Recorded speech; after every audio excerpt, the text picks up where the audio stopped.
سمجھتے ہو گے نہیں سمجھتے؟ کیونکہ کھلانے والا کون ہے؟ اور اللہ نے رزق کا وعدہ کیا ہے، رزق میں صرف کھانا پینا داخل نہیں ہے، ضرورات زندگی کے تمام لوازمات رزق میں داخل ہے۔ اللہ جو بچہ پیدا ہوتے ہی ماں کی چھاتیوں میں دودھ پیدا کرتا ہے نا، یہ بتانے کے لیے نہیں کہ میں صرف دودھ پیدا کرتا ہوں، یہ ایک سگنل ہے، یہ ایک سائن ہے، یہ بتانا ہے کہ اس وقت اس کو صرف دودھ کی ضرورت ہے، تو ایسا خاندانی دودھ پیدا کیا کہ اس سے بہتر دودھ نہیں ہو سکتا۔ تو اس کا یہ بتا رہا ہے اللہ تعالیٰ دودھ پیدا کر کے کہ میں اس کی بنیادی ضرورتوں سے واقف ہوں، اور وہ ضرورتیں کیسے پوری ہوں گی یہ بھی جانتا ہوں۔ تو اس کی ماں کی چھاتیوں میں تو نے دودھ پیدا نہیں کیا، میں نے کیا ہے، تو اب آئندہ بھی ساری ذمہ داری میری ہے، میں کروں گا، تجھے تو میں ذریعہ بنا رہا ہوں۔ کمبخت ماں کو ذریعہ بناتا ہے اللہ تعالیٰ، دودھ ماں تھوڑی پیدا کرتی ہے، ذریعہ بنایا کہ اس کے ذریعے۔ تو اب جب پیسوں کی ضرورت ہوگی تو باپ کو ذریعہ بنائے گا، اس کے بٹوے میں پیسے ڈالے گا، نہیں ڈال رہا تو سمجھ لو یہ چیز میرے بچے کے لیے ضروری ہے ہی نہیں۔ غریب آدمی کہے گا میرا بچہ تو پڑھ نہیں سکتا، بھائی نہیں ضروری ہے آپ کے لیے پڑھنا، زرداری بغیر پڑھے اتنا آدمی بنا تو آپ کا بچہ بھی بن سکتا ہے، وہ غلط بن گیا آپ صحیح بنا دو، کیا خیال ہے؟ تو یہ ایجوکیشن کو بھی جو عذاب بنا دیا ہے نا، مسلط کر دیا ہے، یہ خود مغرب کا ایک تھوپا ہے ہمارے سر پہ، سمجھ رہے ہو؟ تربیت ضروری ہے، تربیت، انسان بنانا ضروری ہے۔ ایجوکیشن تو دیکھو ڈاکٹر کو انجینئر کا نہیں پتا ہوتا نا، تو کیا وہ ناکام ہو جاتا ہے؟ بھائی اسے جو اس کی ضرورت تھی وہ اس کو آتا ہے۔ تو اللہ آپ کو کہ بچے کو جو نالج دے گا نا، جو زندگی گزارنے کے لیے ضروری ہے، وہ نالج گاڈ گفٹڈ ہوگی، وہ اس کو مل جائے گی۔ ہمارے نبی کے پاس نالج تھی، کہیں بھی نہیں پڑھے، اللہ نے وحی کے ذریعے آپ کو نالج دی ہے، سمجھنے کے نہیں سمجھ رہے، سب سے بڑا عالم بنا دیا۔ تو بچے کو جب زندگی گزارنے کے لیے ضرورت ہوگی نا، بزنس کی ضرورت ہوگی، اللہ اس کو بزنس سکھا دیں گے، ہر چیز یونیورسٹی۔ دیکھو یہ جو میں نے کہا نا بچے کو تعلیم ضروری نہیں ہے، تعلیم کا مطلب جس کو عرف میں تعلیم کہا جاتا ہے، تعلیم تو ضروری ہے، لیکن جس کو آپ تعلیم کہتے ہو وہ والی تعلیم ضروری نہیں ہے، وہ کسی کے لیے ہے کسی کے لیے نہیں ہے، جس کے پاس پیسے ہیں وہ پڑھاتے ہیں، جس کے پاس نہیں ہے وہ نہ پڑھائے۔ جو ایجوکیشن بچے کے لیے ضروری ہے وہ اللہ اس کو سکھا دے۔ بزنس پڑھا جاتا ہے نا یونیورسٹیوں میں، ارے بہت سے لوگ اپنے بچے کو بزنس پڑھاتے ہیں نا، ابے آئی بی اے میں کیا ہو رہا ہے، بزنس پڑھایا جا رہا ہے نا۔ میں تو جانتا ہوں بہت سے جنہوں نے پہلی جماعت بھی نہیں پڑھی، بزنس وہ آئی بی اے والوں سے زیادہ اچھا کر رہے ہیں۔ تو ایجوکیشن میں ان کا علم ان سے زیادہ ہے کہ نہیں ہے؟ میں آپ کو ملا سکتا ہوں کباڑ والوں سے، ایسے ایسے تاج، میں تو دنیا میں ہر طبقے سے ملنا ہوتا ہے، ایسے ایسے تاجروں سے ملاؤں گا کخ بھی نہیں آتا، نوٹ چھاپنے کیسے چھاپ رہے گننے کا ٹائم نہیں ہے۔ اس کا مطلب ان کے پاس بزنس کی ایجوکیشن ہے مگر روایتی ایجوکیشن نہیں ہے، جس کو آپ ایجوکیشن کہتے ہو۔ ان کے پاس سچی مچی کی ایجوکیشن ہے، اس کو پتا ہے فلاں سے پیسے۔ دیکھو بزنس کی ایجوکیشن کا مطلب کیا ہوتا ہے؟ آپ کو بزنس کرنا آ جائے، یہی مطلب ہوتا ہے نا۔ تو اس کو تو کم وقت ویسے ہی آ گیا، تبھی تو پیسہ کمایا اس نے، اس کو اکاؤنٹ کھولنا بھی آ گیا، اس کو پتا ہے ٹیکس کیسے پے کیا جاتا ہے، یہ بھی آ گیا، صحیح ہے نا۔ اس کو پتا ہے وسیم بھائی سے پیسے کیسے نکلوانے ہیں، اس کو یہ پہنانا کیسے، یہ پلاٹ، یہ پروڈکٹ پہنانی کس کو کیسے ہے، یہ زیادہ اچھا۔ اور میں بھی تھوڑا بہت بزنس سیکھ چکا ہوں، میں نے کسی ایم بی اے والے سے اور آئی بی اے میں پڑھے ہوئے آدمی سے بزنس نہیں سیکھ۔ تاجروں کے ساتھ اٹھتا بیٹھتا ہوں تو میری عادت ہے، ڈاکٹر آئے گا تو اس کو نہ چھوڑتا ہوں، حکیم آئے گا تو اس کو نہ چھوڑتا ہوں، اس کی نالج لیتا ہوں اس سے، تاجر آئے گا نا تو اس کو بھی نہ چھوڑتا ہوں، تو نے اتنا پیسہ کمایا کیسے کم بخت سالے، معذرت کے ساتھ، کہ تجھے آتا تو کچھ، شکل سے تو مکھنچو لگ رہا ہے۔ میں فلاں کو جانتا ہوں سالہ بزنس پڑھ کے آدھا ہو گیا، ایک گولے گنڈے کی دکان نہیں چلا سکا وہ، اور تم کچھ بھی نہیں آتا، کروڑ روپے میں کھیل رہے ہو، تمہارے 20 اکاؤنٹ، انگلش بھی سیکھ جاتے ہیں پھر، حالانکہ کسی یونیورسٹی، کیونکہ انگریز تاجروں سے اتنی ڈیلنگ ہوتی ہے کہ انگلش پڑھے ہوئے لڑکوں سے زیادہ اچھی بول رہے ہوتے ہیں۔ فر انگلش، میں نے کہا بھائی انگلش کہاں سے سیکھی؟ کہہ رہے یار ہماری ڈیلنگ یہ چھوٹے موٹے تاجروں سے نہیں ہے، یو کے سے ہمارے کنٹینر آتے ہیں، گوروں سے ہماری ڈیلنگ ہوتی ہے۔ تو ماں باپ نے تو بالکل بھی نہیں پڑھایا، مگر اللہ نے ایسا پڑھایا کہ مفتی طارق مسعود صاحب اس سے بزنس پڑھ رہے ہیں، صحیح ہے نا؟ کہ یار کیسے رہنے تو تم لوگ وہیں کے وہیں رہو گے۔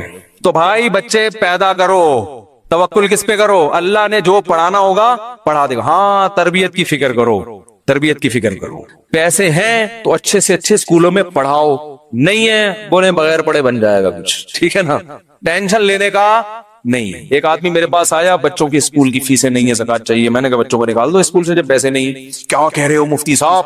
میں نے کہا کیا کہہ رہا ہوں بھائی، نہیں ہے تو نکال دو، زکاتیں مانگنا، بھیک مانگنا یہ اچھا کام ہے؟ میں نے کہا کل تمہارے بچے پڑھ لکھ کے بھیک مانگے لوگوں سے، اس سے بہتر تھا کہ کیا جاہل ہوتے، رکشا چلاتے ہو۔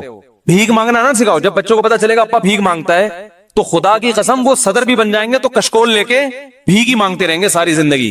وہ شخص جو نبی صلی اللہ علیہ وسلم نے کیا فرمایا, جو صحیح حدیث ہے, جو گٹھری لکڑیوں کی گٹھری جو ہے نا اپنے کندھے پہ رکھے اور بوجھ اٹھا کے پہاڑ پہ چڑھے اور پہاڑ سے لکڑیاں پتھر کوٹ کے لائے یا لکڑیاں کوٹ کے لائے, اتنی ٹینشن, اور لکڑیوں کو بیچ کے روکھی سوکھی روٹی کھائے. آپ نے فرمایا یہ اس سے بہتر ہے کہ قیامت کے دن اس کے چہرے پہ بھیک کا نشان ہو. اللہ کے ہاں یہ زیادہ پڑھا لکھا ہے جو بورنگ کر رہا ہے, کھڈے کھود کھود کے پیسے کما رہا ہے, اور آپ اپنے بچوں کو اسکول پڑھانے کے لیے کیا کر رہے ہو, بھیک مانگ رہے ہو. تو خدا کی نظر میں تو تم گر گئے. یہ ٹماٹر والے کوئی قوم کے برے لوگ نہیں ہیں, رکشے والے نہیں آ رہی بات. کوئی بات نہیں, آپ کا بچہ رکشہ چلائے گا, کچھ نہیں ہوتا, ٹینشن لینے کا نہیں ہے. کوشش کرو بچہ چیف جسٹس بن جائے. موٹیویشن تو اسی کی ہونی چاہیے. پیسے ہیں, پڑھاؤ اور ہدف بناؤ اپنے بچے کو آرمی میں آفیسر بناؤ. کمیشن آفیسر بھیجوں گا تاکہ چیف آف آرمی اسٹاف بنے. ہدف یہ ہونا چاہیے. سوچنے پر پابندی ہے, اچھا سوچو. اور اللہ نے کہا ہے کہ طاقتور مومن کمزور سے اللہ کو زیادہ محبوب, تو طاقتور بنانے کی کوشش کرو. اپنے بچے کو فوج میں بھیجوں گا, کوشش کرو اپنے بچے کو بہترین سائنٹسٹ بناؤں گا. اللہ نے جتنے اسباب وسائل دیے اس حساب سے کوشش شروع کر دو. نہیں ہے صبر کر کے بیٹھ جاؤ. اے اللہ ہماری نیت بڑی ہے, جو تو بنائے گا ہم اس پہ کیا ہیں. جیسے کوشش ہوتی ہے صحت اچھی ہو, لیکن ہر ایک کی اچھی ہو جاتی ہے, بیمار ہو جاتے ہیں. صبر کرو. یہ تو نہیں کہ میں تو ناکام ہو گیا, میں نے تو جم خانہ بھی کھولا ہوا تھا, میں تو صبح شام وٹامن اے اور بی کے کیپسول بھی کھا رہا تھا اور یہ بھی کر رہا تھا, اور کینسر سے بچنے کے ساتھ مجھے کینسر کیوں ہو گیا, اب ٹینشن لے رہا ہے. بھائی اسباب کامیابی کے اختیار کرنے ہیں, نتیجہ کس پہ چھوڑنا ہے, اللہ پہ. جو ہے اسی میں بہتری. بیمار ہو گئے, بھائی پیغمبروں پہ بھی بیماریاں آئی ہیں. ایوب علیہ السلام کی ساری زندگی کس میں گزری, بیماری میں. اسی بیماری کی وجہ سے اللہ نے کہا نعم العبد, ایوب بہترین بندہ تھا. یہ بیماری نہ آتی تو ایوب علیہ السلام کا قرآن میں ذکر نہ ہوتا. سلیمان علیہ السلام کو بادشاہت ملی, یہی بادشاہت ان کی کامیابی کا ذریعہ. حضرت سلیمان کو بادشاہت نہ ملتی تو قرآن میں ان کا تذکرہ نہ ہوتا. تو بھائی کوشش بادشاہ بننے کی کرنی ہے, لیکن جو حالت میں اللہ رکھے راضی اس میں رہنا ہے. صبر یہ کرنا ہے کہ بھائی اگر میں صحت کی کوشش کر رہا تھا نہیں کامیاب ہو سکا, بیماری ہے, تو اللہ نے ایوب علیہ السلام کو بیماری میں کامیاب کیا. اللہ مجھے اسی بیماری میں بولو بھائی نوازے گا. اللہ چاہتا ہے میں صبر کا ثواب حاصل کروں. تو آپ کوشش کرو آپ کا بچہ بہت بڑا تاجر بنے, نہیں بنا, رکشہ چلا رہا ہے, بھائی اللہ مجھے اسی میں کیا کرے گا, نوازے گا. سمجھتے ہو کہ نہیں سمجھتے؟ تو کیوں دنیا سے محبت کر رہے ہو؟ یہ رکشے والے کے جنت میں نہیں آئیں گے. تو اس لیے بچے نہ روکو. قرآن کہہ رہے لا تدرون ایہم اقرب لکم نفعا, تمہیں پتہ نہیں کون سا اس میں تمہارے لیے نجات کا ذریعہ بن جائے, کون سا تمہیں فائدہ پہنچائے. سارے بچوں کو پڑھا لیا, کوئی کام نہیں آئے. ایک جو ان پڑھ تھا نوٹ وہ چھاپتا ہے ٹھیک ہے نا, جس کو آپ سمجھ رہے تھے کسی کام کا نہیں ہے. وہ ایک صاحب نے جو ہے نا اپنے بچے 3-4 بچے تھے, ان کے تعارف کروا رہے تھے, یہ میرے بچے سے ملیے, یہ انجینئر ہے, فخر ہے, ان سے ملیے یہ ڈاکٹر ہے, ان سے ملیے یہ سائنٹسٹ ہے, تو ان سے ملیے یہ چور ہے. تو اس نے کہا اس کو نکال دو. کہتے کماتا یہی ہے, کیا کروں نکالوں کیسے, ان سب کے کم وقتوں پہ اتنا خرچ کیا, کما کے لاتے نہیں ہے, کھلانے والا کون ہے. یہ تو خیر ایک لطیفہ ہے, لیکن بعض وہ چور نہیں ہوتا, وہ محنتی ہوتا ہے, قسمت اس کی اچھی نکل آتی ہے. تو یہ اگر آپ کی محنت سے پیسہ ملنے والا ہوتا نا میرے بھائی, تو امام شافعی یہ شعر نہ کہتے لو کان بالحیل الغنا لوجدتنی بنجور اقطار السماء تعلقی. کہتے ہیں بھائی پیسہ تقدیر سے ملتا ہے, کوشش سے نہیں ملتا. کہتے ہیں اگر محنتوں سے مل رہا ہوتا تو مجھے دیکھتے کہ میں آسمان کے ستاروں تک پہنچ گیا ہوتا. لیکن کہتے ہیں ہم نے عجیب حالت دیکھی ہے کہ خوش قسمتوں کو بیٹھے بیٹھے مل جاتا ہے, بد قسمت پیچھے بھاگتے رہتے ہیں پیسے کے, ساری زندگی پیسہ ان کو ستاتا ہے, ہاتھ میں کچھ بھی نہیں آتا. اس کے لیے بڑی پیاری مثال دی امام شافعی رحمہ اللہ تعالی نے. فرمایا اذا سمعت بان مجدودا اتا عودا واذا سمعت بان مجدودا حوا عودا فاثمر في يديه فصدقي واذا سمعت بان محروما اتى ماء ليشربه فغاض فحققي. کہتے ہیں اگر تم کبھی سنو نا کہ ایک بدقسمت آدمی پانی پینے کے لیے کنویں کے پاس آیا, پانی لبالب بھرا ہوا ہے, بندہ کیا ہے اللہ نے اس کی قسمت میں رکھا ہے کہ پانی اس کو نہیں ملے گا, وہ کنویں کے پاس بھی آ گیا, کنویں میں پانی بھی کیا ہے بھرا ہوا ہے, لیکن اللہ نہیں چاہتے. تو تم نے سنا کہ پانی اس کو دیکھتے ہی نیچے چلا گیا, ٹھیک ہے نا. تو کبھی ایسی خبر سنو نا تو تصدیق کر دیا کرو, یہ کوئی اچھمبے کی بات نہیں ہے, ہوتا ہے ایسا. سارے وسائل ہوتے ہیں, پانی پھر بھی نہیں ملتا. پانی دیکھ کے غائب ہو جاتا ہے، بولتا ہے میں تو آیا ہوا تھا لیکن تیری قسمت میں ہوں نہیں، میں جا رہا ہوں، ٹاٹا، ٹھنگا دکھاتا ہوا جاتا ہے پانی۔ تو کہہ رہے ہیں یہ ایسی خبروں پہ یقین کر لیا کرو، یہ کوئی اچھمبے کی بات نہیں ہے، بدقسمتوں کے ساتھ ایسا ہوتا ہے۔ اور کہتے ہیں کبھی ایسا سنو نا کہ ایک آدمی نے کھیتی باڑی کی اور خوب ہل چلایا اور خوب سونا یوریا اینگو یوریا ڈالا اور یہ وہ اور فلانا ڈمکانا، اور اتنا کچھ کرنے کے بعد بھی فصل نہیں ہوئی، پیسے ڈوب گئے۔ لیکن ایک آدمی نے کیا کیا، ویسے ہی لکڑی ہاتھ میں پکڑی اور اس نے وہیں پھل دینا شروع کر دیا، کچھ بھی نہیں، نہ ہل چلائے نہ کھاد ڈالی۔ وَإِذَا سَمِعْتَ بِأَنَّ مَشْدُودًا حَوَى عُودًا فَأَثْمَرَ فِي، ہاتھ میں ہی پھل دینا شروع کر دیا۔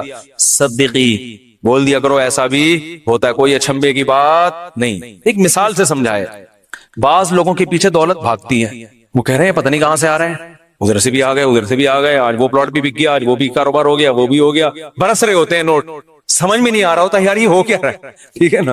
جس بزنس میں ہاتھ ڈالے، ہمارے ایک جاننے والے ہیں بینک میں، اسلامک بینک میں، تو ان کا ٹرانسفر بہت ہوتا رہتا ہے، تو میں نے کہا یار یہ کیا عجیب، یہ کبھی ادھر ٹرانسفر کبھی ادھر، ہیں بہت بڑی پوسٹ پہ۔ کسی نے کہا یہ جس بینک جو نہیں چل رہا ہوتا نا، ان کو وہاں بھیج دیتے ہیں، وہ چلنا شروع۔ کیا ان کے ہاتھ میں برکت ہے، جو برانچ نہیں چل رہی ہوتی نا وہاں ان کا ٹرانسفر ہوتا ہے اور وہ پہیے لگائے بغیر دوڑنا شروع کر دیتی۔ سمجھ رہے ہو کہ نہیں سمجھ رہے؟ تو ایسا بھی ہوتا ہے کہ آپ رزق آپ کو تلاش کر رہا ہوتا ہے، اور بعض دفعہ جو کام کرو نہیں ہو رہا، تو یہ کس کے ہاتھ میں میرے بھائی؟ اللہ کے۔ تو اس کا مطلب جس کے پاس رزق کے دروازے کھلے ہوئے، نہ وہ اترائے کہ اللہ مجھ سے خوش ہے، نہ نہ نہ نہ، اس خوش فہمی مبتلا نہ ہو۔ اللہ آپ کو دے کے آزما رہا ہے، اللہ کیا کر رہا ہے بھائی؟ کھلا کے آزما رہا ہے۔ اور جو ہر کام میں ہاتھ ڈالے کام نہیں ہو رہا، وہ ٹینشن میں نہ آئے، وہ یہ نہ سمجھے مجھ پہ کسی نے سفلی کر دیا ہے، جادو کر دیا ہے، میں فلاں عامل کو دکھاؤں گا اور جادو ہے اور یہ کروانا فلیتے پلیتے، نہ نہ نہ نہ نہ بھائی، اللہ آپ کو آپ سے چھین کے آزما رہا ہے۔ جس کو اللہ نے دے دیا وہ بھی مرے گا، اور آپ بھی قیامت کا اعلان کر کے نہیں جاؤ گے، آپ کا بھی انا للہ ہونے۔ قبر میں جانے کے بعد بغیر جیب، جس کا پلاٹوں کا کروڑوں کا بزنس تھا، وہ بھی ایک فائل بھی اپنے ساتھ لے کے نہیں جائے گا۔ ارے جس کا جو اونر تھا، جو ریاض ملک ہے، وہ نہیں لے کے جائے گا، تو جس کے بیریا ٹاؤن میں پلاٹ ہے وہ کہاں سے لے کے جائے گا؟ ہے بھائی، جو اونر ہے وہ کفن میں جیب کے بغیر جاتا ہے کہ نہیں جاتا؟ تو یہ سوچ لیا کرو بھائی، یہ کون سا جو ہے نا قبر میں ساتھ لے کے جائے گا؟ تو بھائی لے کے بھی اللہ آزما رہا ہے اور دے کے بھی آزما۔ تو بچے پیدا کرو، نسل مت روکو، ٹھیک ہے، اللہ پہ توکل کرو۔ اور رپورٹ پتہ ہے کیا ہے کہ بڑھے گی نسل تو اللہ کی طرف سے رزق کے دروازے کھلیں گے نہیں، ٹوٹیں گے، صحیح ہے نا، کھلیں گے نہیں۔ قرآن کے بعض الفاظ بڑے عجیب ہیں۔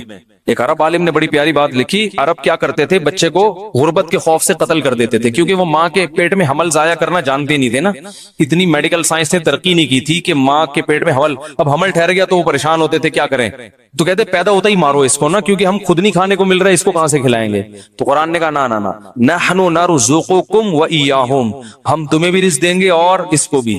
تو علماء نے اس کے تحت لکھا ہے، اس سے پتہ چلتا ہے بچہ پیدا ہونے سے بچے کو روزی بعد میں ملتی ہے، والدین کو پہلے ملتی ہے۔ اللہ نے کہا ہم تمہیں بھی دیں گے اور بولو ان کو بھی دیں گے۔ تو اللہ پہ توکل کرنے والے ہونا چاہیے بھائی مسلمان کو، تو یہ نہ جاؤ۔ اور پھر دل بڑا ہوتا ہے یار انسان کا، جب وہ اللہ کی طرف سے روزی آتا ہوا دیکھتا ہے اور توکل بڑھتا ہے۔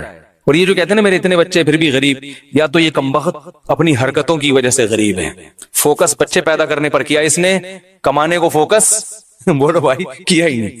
تو وہ تو ہو، کمانا بھی تو ہے نا، کوشش بھی تو کرنی ہے، ذمہ داری تو پوری کرو۔ سمجھ میں نہیں آ رہی بات؟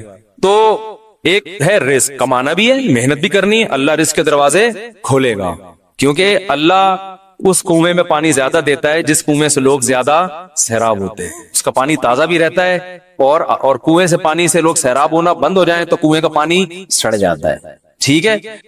صحابی رسول کہتے ہیں نبی صلی اللہ علیہ وسلم نے فرمایا کہ مسجد میں نکلنے سے پہلے میں تمہیں ایک ایسی سورت بتاؤں گا جو قرآن مجید میں سب سے افضل سورت ہے، سب سے عظیم سورت ہے۔ جب نکلنے لگے تو صحابی فرماتے میں نے یاد دلایا تو آپ صلی اللہ علیہ وسلم نے فرمایا سب سے عظیم سورت ہے الحمدللہ رب العالمین، اور آگے پورے سورہ فاتحہ۔ تو یہ بڑی فضیلت ہے، قرآن مجید میں بھی اللہ نے اس کی فضیلت کو بیان کیا، فرمایا وَلَقَدْ آتَيْنَاكَ سَبْعًا مِّنَ الْمَثَانِي وَالْقُرْآنِ الْعَظِيمِ، اے نبی ہم نے آپ کو 7 وہ صورتیں دی ہیں جو بار بار دہرائی جاتی ہیں، اور باقی قرآن۔ تو یعنی اس صورت کو الگ سے اللہ نے بیان کیا، کہ باقی قرآن بھی دیا اور یہ 7 صورتیں بھی دیں، تو یہ اس کی علامت ہے کہ اس صورت کی اللہ کی نظر میں بہت اہمیت ہے۔ اور اللہ نے اس کی صفت یہ بیان کی، بار بار دہرائی جانے والی کتاب، بار بار دہرائی جانے والی صورت، تو یہ بھی اس کی ایک فضیلت ہے کہ بار بار نمازوں میں دہرائی جاتی ہے۔ نماز میں قرآن کا کوئی بھی حصہ اتنا زیادہ پڑھا جاتا جتنی سورہ فاتحہ کو پڑھا جاتا ہے، تو بہت بڑی فضیلت ہے۔ اور آپ صلی اللہ علیہ وسلم نے فرمایا لم ينزل فی التوراۃ ولا فی الانجیل سورۃ مثل سورۃ الفاتحۃ ولا اعظم منها۔ آپ صلی اللہ علیہ وسلم نے فرمایا نہ اللہ نے تورات میں اس سے بہتر سورت نازل کی، نہ انجیل میں، اور نہ باقی قرآن میں اس سے بہتر سورت نازل کی ہے۔ اور ایک اور حدیث میں آتا ہے کہ رسول اللہ صلی اللہ علیہ وسلم نے ارشاد فرمایا کہ اللہ تعالیٰ فرماتے ہیں قسمت الصلاۃ بینی و بین عبدی، اللہ تعالیٰ فرماتے ہیں میں نے اپنے اور بندے کے درمیان نماز کو ڈیوائیڈ کر دیا ہے۔ تو یہاں نماز سے مراد فاتحہ ہے، یعنی اس کی اتنی اہمیت ہے کہ اللہ نے فاتحہ کو نماز سے تعبیر کیا ہے۔ تو فرمایا کہ جب کوئی بندہ نماز میں کھڑا ہو کر کہتا ہے الحمدللہ رب العالمین، تو اللہ تعالیٰ فرماتے ہیں حمیدنی عبدی، میرے بندے نے میری حمد و ثنا کی، یعنی فرشتوں سے فخر سے کہتے ہیں۔ اور جب وہ کہتا ہے کہ الرحمن الرحیم، بڑا مہربان نہایت رحم کرنے والا، تو اللہ فرشتوں سے کہتے ہیں اثنا علی عبدی، میرا بندہ زبان سے میری تعریف کر رہا ہے۔ اور جب وہ کہتے ہیں مالک یوم الدین، تو اللہ تعالیٰ فرشتوں سے کہتے ہیں مجدنی عبدی، دیکھو میرا بندہ میری بزرگی بیان کر رہا ہے۔ اور جب انسان، یہ تو وہ ہے جو اللہ، یعنی اللہ کا حصہ ہے، یعنی حدیث میں آتا ہے نا میں نے نماز کو اپنے اور بندے کے درمیان ڈیوائیڈ کیا، تو کچھ حصہ میرا ہے اور کچھ بندے کا ہے، تو یہ والا تو میرا ہو گیا، یہ میری تعریفیں کر رہا ہے یہ۔ اور فرمایا کہ جب یہ کہتا ہے ایاک نعبد و ایاک نستعین، اے اللہ ہم تیری عبادت کرتے ہیں، تجھ سے مدد طلب کرتے ہیں، تو اللہ تعالیٰ فرماتے ہیں ھذا بینی و بین عبدی، کہ میرے اور بندے کے درمیان ایگریمنٹ ہے کہ یہ توحید پر قائم رہے گا۔ اور اب اس نے جب ایگریمنٹ کر لیا اور میری تعریفیں بھی کر دی، تو اب ولی عبدی ما سأل، اس کا حصہ کیا ہے کہ اب جو یہ مانگے گا اس کو ملے گا۔ تو اب یہ مانگے گا کیا، اللہ تعالیٰ ہم پہ چھوڑ دیتے، ہم الٹے سیدھی مانگنا شروع کر دیتے، تو اس لیے اللہ نے فرمایا کہ بڑی چیز مانگو خود، کیونکہ اللہ کی رحمت جوش میں، اور اللہ کو پتا ہے کہ میں دعا قبول کروں گا، تو اس لیے اللہ نے اچھی دعا مانگنے کا ہمیں حکم دیا جو اہم تھی۔ اور حکم کیا دیا، اہدنا الصراط المستقیم، کہ اللہ تو ہمیں سیدھے راستے پر چلا، صراط الذین انعمت علیہم غیر المغضوب علیہم ولا الضالین۔ تو یہ اس طرح سے اللہ تعالیٰ نے فاتحہ کو 2 حصوں میں ڈیوائیڈ کیا ہے حدیث کے مطابق۔ اور حدیث میں آتا ہے صحیح مسلم میں عبداللہ بن عباس رضی اللہ عنہ سے مروی ہے کہ آپ صلی اللہ علیہ وسلم کے پاس جبریل علیہ السلام بیٹھے ہوئے تھے، اچانک آپ نے ایک زوردار آواز سنی جو اس سے پہلے کبھی نہیں سنی تھی۔ تو جبریل نے فرمایا کہ یہ ایک آسمان کا دروازہ ہے جو کھلا ہے، جو آج سے پہلے کبھی بھی نہیں کھلا تھا، اس سے ایک فرشتہ نازل ہوا ہے، اور فرشتے نے نازل ہو کر پھر نبی صلی اللہ علیہ وسلم کو خوشخبری سنائی اور فرمایا ابشر بنورین اوتیتہما لم یؤتہما نبی قبلک فاتحۃ الکتاب و خواتیم سورۃ البقرہ۔ اس نے آپ صلی اللہ علیہ وسلم کو خوشخبری سنائی اور عرض کیا کہ یا رسول اللہ، آپ کو میں 2 ایسی قرآن کی صورتوں کی خوشخبری سنا رہا ہوں جو آپ سے پہلے کسی نبی کو نہیں دی گئی، تو ایک تو سورہ فاتحہ اور ایک سورہ بقرہ کا آخری حصہ، آمن الرسول بما انزل الیہ من ربہ والمؤمنون۔ تو یہ اس کے کچھ فضائل ہیں، اس سے معلوم ہوتا ہے کہ بہت بڑی فضیلت ہے۔ ایک فضیلت سورہ فاتحہ کی یہ بھی ہے کہ یہ دم میں بھی رقیہ کے کام آتی ہے۔ صحابی سے ثابت ہے کہ انہوں نے جن اتارا اور سورہ فاتحہ پڑھ کے ان پہ پھونک مارتے گئے اور وہ جن کے اثرات ختم ہوتے چلے گئے۔ تو اس لیے اگر کسی پہ خدا نخواستہ جادو یا جنات کے اثرات ہوں تو سورہ فاتحہ پانی پہ دم کر کے چھینٹے ماریں یا ویسے پھونک ماریں، اس کا بہت فائدہ ہوتا ہے۔ یہ سورہ فاتحہ کیا جو ہے نا کچھ فضیلت تھی جو میں نے آپ کے سامنے بیان کی۔ اب اس کی کچھ تفسیر بیان کروں گا۔ سورہ فاتحہ میں نماز میں اس کا کیا مقام ہے؟ رسول اللہ صلی اللہ علیہ وسلم نے ارشاد فرمایا کہ من لم یقرأ بفاتحۃ الکتاب فلا صلاۃ لہ، بخاری کی حدیث ہے جو شخص سورہ فاتحہ نہیں پڑھتا اس کی نماز نہیں ہوتی۔ تو اتنی بات تو بہرحال ثابت ہے کہ سورہ فاتحہ نماز کا ایک ضروری حصہ ہے۔ اب اس میں اختلاف ہے فقہا کا کہ امام اگر پڑھ لے تو سب کی طرف سے کافی ہوگی یا نہیں ہوگی۔ اس میں امام ابو حنیفہ رحمہ اللہ تعالیٰ کا جو قول ہے وہ یہ ہے کہ امام اگر پڑھ لے گا تو مقتدیوں پہ پڑھنا لازم نہیں ہے بلکہ جائز ہی نہیں ہے، کیونکہ امام کی قرات مقتدیوں کے لیے کافی ہے۔ باقی سورہ فاتحہ کی تفسیر کیا ہے؟ نبی، یہ قرآن مجید کی وہ سورت ہے جو سب سے پہلے جس کو رکھا گیا ہے، نازل تو پہلے نہیں ہوئی ہے لیکن رکھا سب سے پہلے گیا اس کو۔ اس کی وجہ یہ ہے کہ ہم جب بھی قرآن کی ابتدا کریں تو سورہ فاتحہ سے کریں۔ فاتحہ کا معنی ویسے بھی کھول دینے والا، کھول دینے والی، تو یہاں سے گویا ابتدا ہو رہی ہے، قرآن کھل رہا ہے یہاں سے۔ تو اس صورت میں اللہ تعالیٰ نے اس کو تمہید بنایا ہے، جیسے ہر کتاب سے پہلے کچھ ایک تمہید ہوتی ہے نا، انٹروڈکشن ہوتا ہے، تو گویا یہ ایک قسم کی تمہید ہے۔ تو اللہ نے اس میں سب سے پہلے اپنا تعارف کروایا کہ الحمد للہ رب العالمین، تمام تعریفیں اللہ کے لیے ہیں جو تمام جہانوں کا پالنے والا۔ یہ جو للہ میں لام ہے نا، اس کو تخصیص والا لام بھی کہتے ہیں۔ گاڑی اردو ہے، سمجھ میں نہ آئے تو کوئی ایسی بات نہیں ہے، یوں سمجھ لیں کہ اسلام کا مطلب ہے تمام تعریفیں صرف اللہ کے لیے ہیں۔ یہ صرف بھی یہاں لگا ہوا ہے، یعنی جتنی بھی تعریفیں ہیں، سخاوت ہے، جود و سخا ہے، بہادری ہے، یہ جو بھی کمالات سمجھے جاتے ہیں، علم والا ہے، رحمت والا ہے، تو تمام تعریفیں حقیقت میں صرف کس میں پائی جاتی ہیں؟ اللہ میں۔ اگر انسانوں میں کوئی تعریف ہے تو اللہ کی دین سے ہے، اللہ کی عطا سے ہے، ورنہ حقیقت میں حقیقی تعریف کا مستحق تو صرف اللہ کی ذات ہے۔ تو اللہ نے اپنا تعارف کروایا رب العالمین، تمام جہانوں کا پالنے والا، اس لیے کہ جب تک آپ کے سامنے کتاب کے مؤلف کا انٹروڈکشن نہیں ہوگا آپ کتاب کو ویلیو نہیں دو۔ الحمدللہ رب العالمین، العالمین عالم کی جمع ہے، عالم کہتے ہیں جہان کو، بہت سارے جہان ہیں۔ اب اس میں علماء کی مختلف آراء ہے، بھئی جہان اس اعتبار سے بھی ہیں کہ زمین ایک الگ دنیا ہے، آسمانوں کی ایک الگ دنیا ہے، پھر آسمان 7 ہیں، ہر 7 آسمان کی ایک الگ دنیا ہے، تو اس لحاظ سے اللہ نے بہت سارے جہان بتائے۔ اور بعض علماء کہتے ہیں اس لحاظ سے بہت سارے جہان ہیں کہ ایک جہان یہ دنیا کا ہے، ایک قبر کا ہوگا اور ایک آخرت کا ہوگا۔ یہ بھی تو الگ الگ جہان ہے نا، ہم تو شفٹ ہوتے ہیں، ہماری روح یہاں سے مادی زندگی سے برزخ میں جائے گی، برزخ سے پھر آگے دوبارہ حشر میں، پھر جنت ہے یا جہنم ہے، تو یہ سارے مختلف جہاں ہیں۔ اور بعض علماء کہتے ہیں اس لحاظ سے یہ مختلف جہاں ہیں کہ جیسے ایک مادی زندگی ہے نا انسانوں کی ہے، ایک فرشتوں کی بھی زندگی ہے، ان کی بھی ایک الگ دنیا ہے، جنات کی بھی ایک الگ دنیا ہے۔ تو جنات کیوں ٹریس نہیں ہوتے، کیوں نظر نہیں آتے؟ اس لیے کہ وہ مادی چیز نہیں ہے، وہ ایک الگ ہی مخلوق ہے جو ہم اس کو دیکھ نہیں سکتے، آگ سے بنی ہوئی مخلوق ہے، اور یہ جو فرشتے ہیں یہ روشنی سے بنی ہوئی مخلوق ہے، تو یہ بالکل ایک الگ جہاں ہے۔ تو اس لیے انسان کی جو ریسرچ ہے نا، جو مادی ذرائع ہیں تحقیق کے، اس میں یہ آتا ہی نہیں ہے۔ تو یہ الگ الگ جہان اللہ نے بنائے ہیں فرشتوں کی، غلط ہو سکتا ہے یہاں بہت سارے فرشتوں میں نظر نہیں آ رہے، یہاں ہزاروں جنات تو ہمیں نظر، اور شکر ہے کہ نظر نہیں آ رہے، کیونکہ ہمیں نظر آئیں تو پھر جنات کو ہم نظر نہیں آئیں گے، ہم یہاں سے شارٹ ہو جائیں گے، ٹھیک ہے نا۔ تو ہوتے ہیں جنات بھی گھوم رہے ہوتے ہیں دائیں بائیں۔ تو ابھی اللہ کا انٹروڈکشن چل رہا ہے، تو اللہ نے فرمایا کہ اس کی بہت ساری صفات ہیں، لیکن اس کی جو سب سے اہم ترین صفت ہے، بڑا مہربان اور نہایت رحم کرنے والا، اس کی وہ جس کو میں نے الرحمن رحیم کے لفظ میں بہت ڈیٹیل سے میں بیان کر چکا ہوں کہ اللہ کی رحمت اللہ کے غصے پر غالب ہے، اور اللہ اصل میں تو رحم ہی کرتا ہے، سزا جب دیتا ہے کہ جب کوئی اس کی نافرمانی کرے، اور اس میں بھی بہت سارے آپشن اس نے معافی کے رکھے ہوئے۔ تو الرحمن الرحیم آگے فرمایا کہ مالک یوم الدین، روز جزا کا مالک۔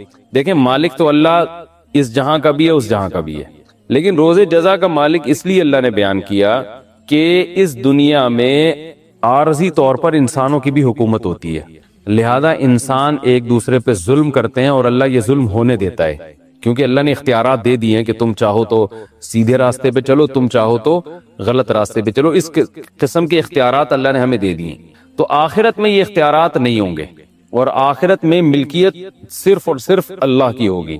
تو لہذا جو عقل مند لوگ ہیں وہ آخرت کو سامنے رکھ کر زندگی گزارتے ہیں، وہ کہتے ہیں اگر آج ہم نے اپنے اختیارات کا غلط اور ناجائز فائدہ اٹھایا تو کل ہمیں یہ بھگتنا پڑے گا، کیونکہ یہ اختیار ہم سے سلب ہو جائے گا، ہم سے چھین لیا جائے گا۔ تو اس لیے اللہ نے بتایا کہ مسلمان کا عقیدہ کیا ہے کہ اللہ دنیا کا بھی مالک ہے اور آخرت کا تو تنہا مالک ہوگا، اس میں تو عارضی طور پر بھی لوگوں کو اختیارات نہیں ہوں گے۔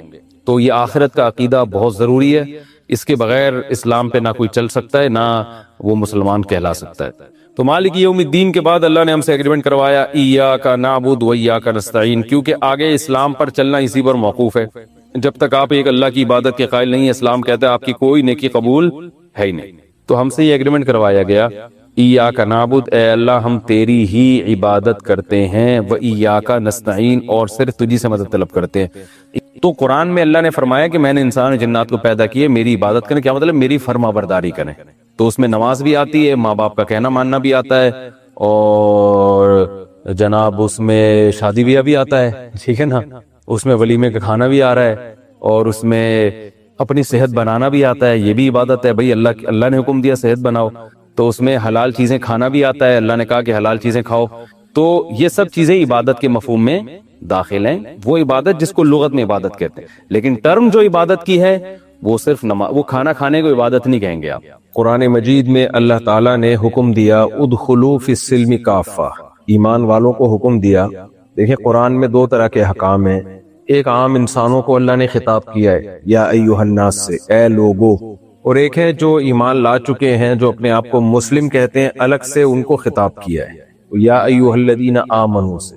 یہ جو میں نے آیت پڑھی ہے اس میں یا ایھا الذین آمنوا، اے لوگو جو ایمان لائے ہو، جن کے سر پہ ٹوپی ہے، جو گیٹ اپ مسلمانوں والا رکھتے ہیں، جن کے حلیے کو، ٹوپی کوئی فرض واجب نہیں ہے، کہیں آپ ایسا نہ ہو کہ سمجھیں کہ جن کی ٹوپی نہیں ہے تو وہ ظاہری گیٹ اپ ہے، ٹوپی ایک علامت ہے جس سے دیکھ کے پتہ چل جاتا ہے کہ ہاں بھائی کسی۔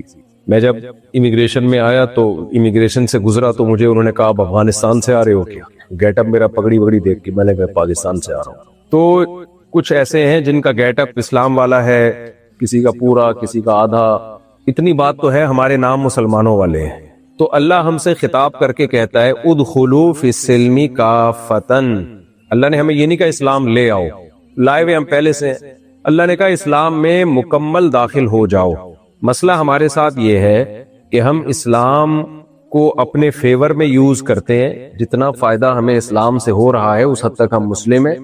جہاں ہمیں اسلام کے لیے کوئی قربانی دینا پڑ رہی ہو تو پھر ہم اپنے کلچر کو، اپنے دین کو، یعنی دین کو ایک طرف رکھ دیں گے، اپنے کلچر کو، اپنی خواہشات کو آگے لے آتے ہیں۔ مثال کے طور پر ہمیں اسلام کیا فائدہ پہنچاتا ہے؟ اسلام ہمیں یہ فائدہ پہنچاتا ہے کہ ہمارا ایک کلچر ہے، سوسائٹی ہے، اگر اللہ نہ کرے کوئی اسلام چھوڑ دے سوسائٹی خلاف ہو جاتی ہے، ماں باپ گھر سے دھکے دے کے نکال دیں گے، بیگم کہیں سے فتویٰ لے آئے گی میرا نکاح ٹوٹ گیا، اور بچے پھر شراب کباب کی طرف مائل ہوں گے۔ بہت ساری چیزیں ہیں جو ہمیں اسلام سے ہم دنیا میں فائدے اٹھا رہے ہیں، بلکہ حقیقت یہ ہے کہ اس دور میں اسلام کا آخرت کا فائدہ تو بعد میں، دنیا میں بھی اگر اچھی لائف گزارنی ہے نا تو آپ کے پاس اسلام کے علاوہ کوئی آپشن ہے نہیں، کوئی آپشن ہے نہیں۔ مزے کی زندگی گزارنے کے لیے آپ کے پاس اسلام ہی ہے، ورنہ مزے کی زندگی بھی نہیں ملے گی، کیونکہ جس مزے کی طرف غیر مسلم لوگ جا رہے ہیں وہ مزہ کم، اس میں اس کے سائیڈ ایفیکٹ بہت زیادہ ہے۔ دیکھو میں ایک مثال دیتا ہوں، ٹاپک سے تھوڑا سا ہٹ رہا ہوں لیکن بیچ بیچ میں قیام طعام آتا رہے گا۔ ہم جب موٹر وے پہ جاتے ہیں تو پشاور جانا ہو تو قیام طعام آتا ہے نا، وہ میری عادت ہے، قیام طعام میں اترتا رہتا ہوں۔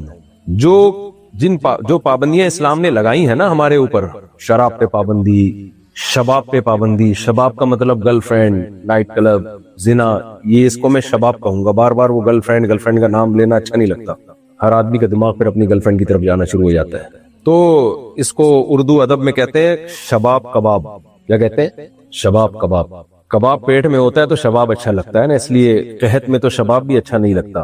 تو یہ جو مزے ہیں نا، مزے جن مزوں پہ اسلام نے پابندیاں لگائی ہیں، کچھ مزے تو وہ ہیں جو اسلام نے کہا لیگل ہے، اسلام کی نظر میں وہ مزے اڑائے جا سکتے۔ سمجھ گئے آپ کیا کہنا چاہتا ہوں؟ خواتین کی بیٹھی میں زیادہ ان کو ٹینشن نہیں دینا چاہتا، یعنی نکاح کرنا، آگے آپ کو سمجھدار ہے۔ اللہ نے بہت ساری نعمتیں مردوں اور عورتوں پر حلال کر دی، کھانے کی 20 قسمیں ہم پر حلال ہیں۔ کیا خیال ہے؟ ہم ویجیٹیرین نہیں ہیں، ہم گوشت بھی کھاتے ہیں، سبزیاں بھی کھاتے ہیں، ہمارے مذہب میں سبزیاں بھی ہیں اور گوشت بھی ہے۔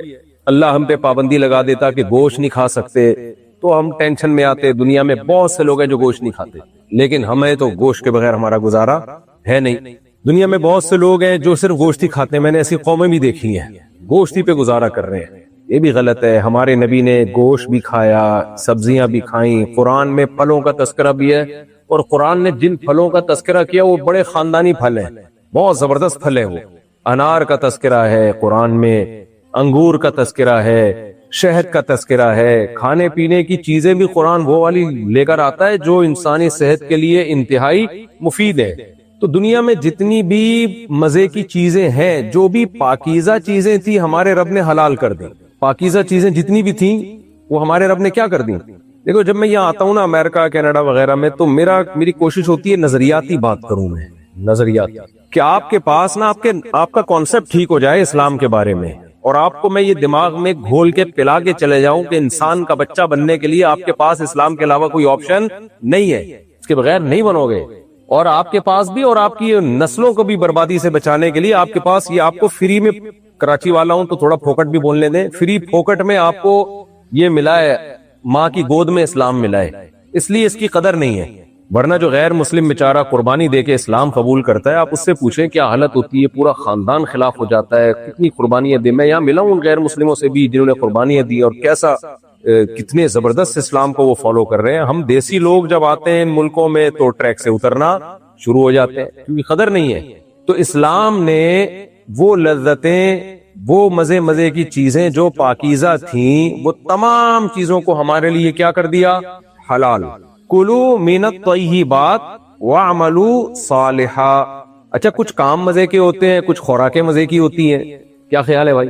مثال کے طور پر جس کو ہارس رائڈنگ پسند ہے اس کے لیے گھڑ سواری مزے کی چیز ہے، جس کو سوئمنگ پسند ہے اس کے لیے، سوئمنگ بھی تو صرف کھانے میں ہی تو مزہ نہیں ہوتا نا، کچھ کام ایسے ہوتے ہیں بڑے مزے کے ہوتے ہیں، جاگنگ ہے، ٹریولنگ ہے، اسکائی ڈائیونگ ہے، بشرطے کہ وہ کھل جائے راستے میں، اس کا جو وہ پیراشوٹ کھل جائے۔ تو وہ ایک آدمی تھا نا، چٹکلے آتے رہتے ہیں، 3 آدمی جہاز میں سفر کر رہے تھے، تو جہاز کے میں اناؤنسمنٹ ہوئی کہ بھائی ہمارے پاس 2 پیراشوٹ ہیں، بندے 3 ہیں، ایک کو قربانی دینی پڑے گی۔ ایک کو کیا دینی پڑے گی؟ قربانی۔ تو ایک نے کہا میں تو امریکن ہوں، میں ایسا ہوں، میں ویسا ہوں، وہ پیراشوٹ لے کے چھلانگ مار کے چلا گیا۔ باقی 4 آدمی تھے، سوری پہلے میں نے امریکن کو گرا دیا تو وہ پھر بچے گا نہیں نا پیچھے رہنے کے لیے، تو 4 آدمی تھے، تو اب 3 رہ گئے، پیراشوٹ 2 ہیں۔ تو ان میں کوئی بے وقوف سا تھا، وہ اس نے کہا میں پہلے سے، وہ جلدی سے وہ بھی پیراشوٹ لے کے چھلانگ مار کے چلا گیا۔ تو باقی 2 رہ گئے، پیراشوٹ ایک ہے، ایک ہوگا کراچی والا یا انڈیا کا کوئی، گجرات کا۔ اس نے کہا کہ چلو یار ہم تو ویسے بھی اپنے شہر میں جائیں گے تو کہیں گٹر کا ڈھکن کھلا ہوا ہو کہیں سے، ہماری زندگی تو ہر وقت خطرے میں ہی ہے، تو چل میں تیرے لیے قربانی دیتا ہوں، تو یہ پیراشوٹ لے کے اتر جا۔ اس نے کہا بے فکر رہو، 2 پیراشوٹ موجود ہے، جو ہم سے پہلے گیا ہے وہ اسکول کا بستہ لے کے اس لیے چھلانگ لگا۔ اسکائی ڈائیونگ میں بہت مزہ ہے بشرطے کہ پیراشوٹ بھی ہو اور وہ کھل بھی جائے۔ تو بہت ساری مزے کی چیزیں ہیں، مزے کے کام ہیں جو حلال ہیں، ہمارے رب نے ہمارے لیے کیا کر دیے؟ ان کو حلال کر دیا۔ اور یہ کون سی چیزیں؟ ان چیزوں میں جو کامن چیز ہے وہ کیا ہے؟ وہ کامن قدر مشترک کیا ہے؟ دیکھو ڈاکٹر آپ کو کہتا ہے نا یہ خوراکیں کھا سکتے ہو، یہ چیزیں نہیں کھا سکتے، تو آپ تلاش کرتے ہو نا یہ جو چیزیں مجھے کھانے کی اجازت دی جا رہی ہے اس میں کامن کیا چیز ہے، اور جن چیزوں پہ مجھ پہ پابندی لگائی جا رہی ہے اس میں قدر مشترک کیا چیز ہے۔ تو اس سے آپ کو اندازہ ہو جاتا ہے کہ جن چیزوں کو ڈاکٹر نے کہہ دیا کہ نہیں کھاؤ، تو اگر ان جیسی اور بھی چیزیں ہوں گی وہ بھی آپ چھوڑ دو گے۔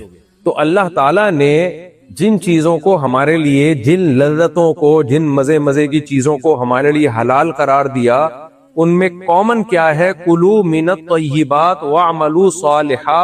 وہ کام بھی پاکیزہ ہیں اور وہ خوراکیں بھی پاکیزہ ہیں، صاف ستھری چیزیں ہیں جن کو تم کھا سکتے ہو، اور صاف ستھرے کام ہیں جو تم کر سکتے ہو۔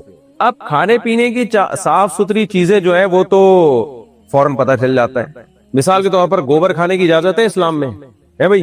کسی حدیث میں گوبر کھانے سے منع کیا ہے؟ مجھے ایک بات بتاؤ۔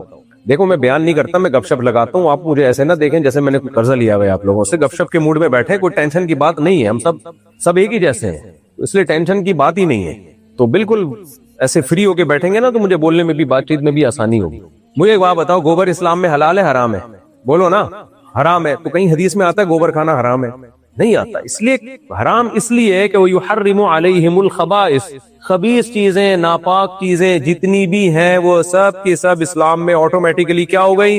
حرام ہو گئی۔ اب اس کے لیے الگ سے بتانے کی ضرورت نہیں ہے کہ گوبر پہ الگ سے حدیث ہو اور گھوں پہ الگ سے حدیث ہو، اور کیا میں مسجد میں آپ کو رپورٹیں پیش کرتا پھروں میں۔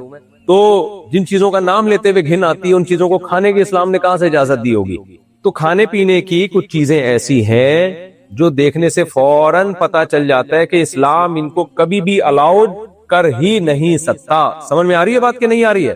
کچھ چیزیں کھانے پینے کی ایسی ہیں جو ہیں تو ناپاک، لیکن انسانی عقل وہاں تک نہیں پہنچ سکتی۔ ہو سکتا ہے میڈیکل سائنس ترقی کرے اور ایک وقت میں آ کے میڈیکل سائنس فتویٰ دے دے کہ یہ ناپاک ہے، ان میں گند ہوتا ہے، جراثیم ہوتے ہیں۔ وہ کون سی چیزیں؟ جتنے بھی درندے ہیں، کتے، بلی، سور، یہ سب چیزیں اسلام نے کیا کی ہیں ہمارے اوپر؟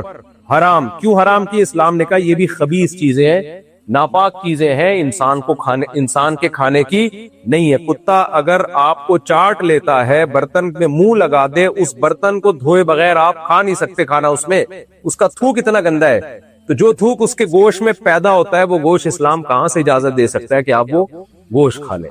تو یہ وہ ناپاک چیز ہے جو دیکھنے میں بھی کیا نظر آتی ہے، دیکھنے میں نہیں پتا چلتا فوری طور پر، لیکن اسلام نے بتا دیا کہ کتے، بلی اور اس طرح کے چوہے، پتہ نہیں کیا کیا دنیا میں کھایا جا رہا ہے، چوہے ہو گئے، گرگٹ ہو گئے، یہ وغیرہ وغیرہ، جتنی اس طرح کی چیزیں ہیں یہ انسان کے کھانے کی نہیں ہے، تو یہ بھی ناپاکی ہے۔ پھر دوسری ناپاکی وہ ہوتی ہے جس کو ہم روحانی طور پہ ناپاک کہہ سکتے ہیں، روحانی طور پہ گندگی۔